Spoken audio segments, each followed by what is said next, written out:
doing well.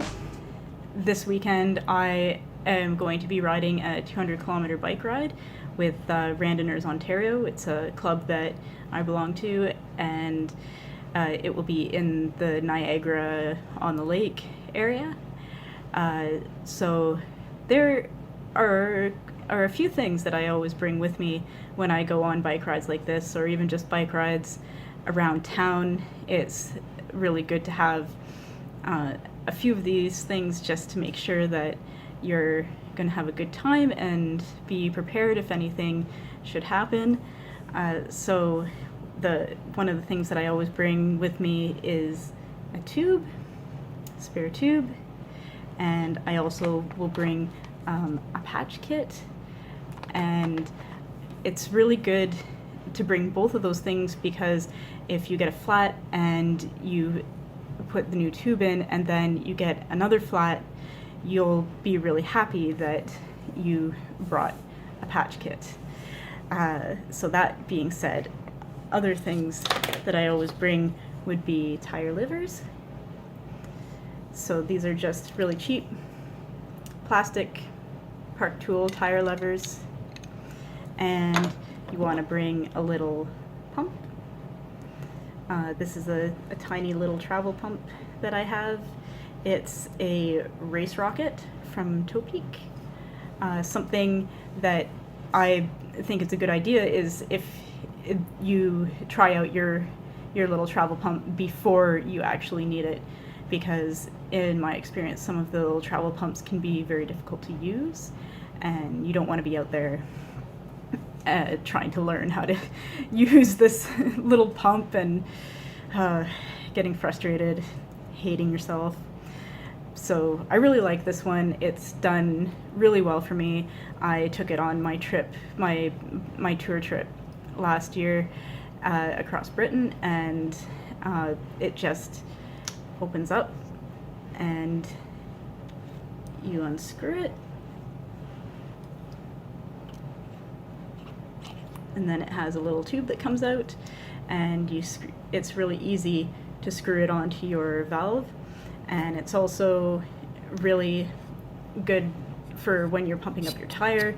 This tube moves around instead of your valve stem moving around, so that makes it less likely that you'll bust your valve stem and have a flat that you can't repair on the road. So the other thing that I always bring is my multi-tool.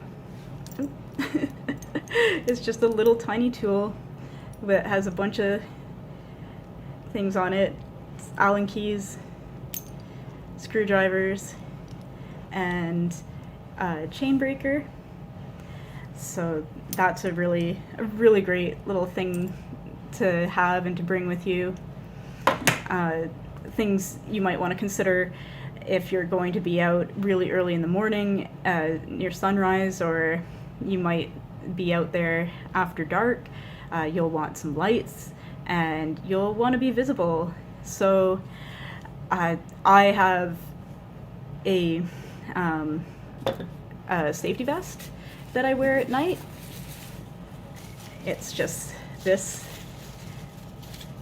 super dorky safety vest, and then I have another still pretty dorky but less dorky jacket that I like to wear that, well, I think it's cool. I really like it. Bright color. It's got reflective decals all over it, and not only that, but it has all these little dots, little paint dots, which glow in the dark. So it's my glow in the dark jacket, and I think it's just so cool. Anyway, you want to plan your route also. I think it's a good idea to bring your phone, bring your ID, and bring some cash.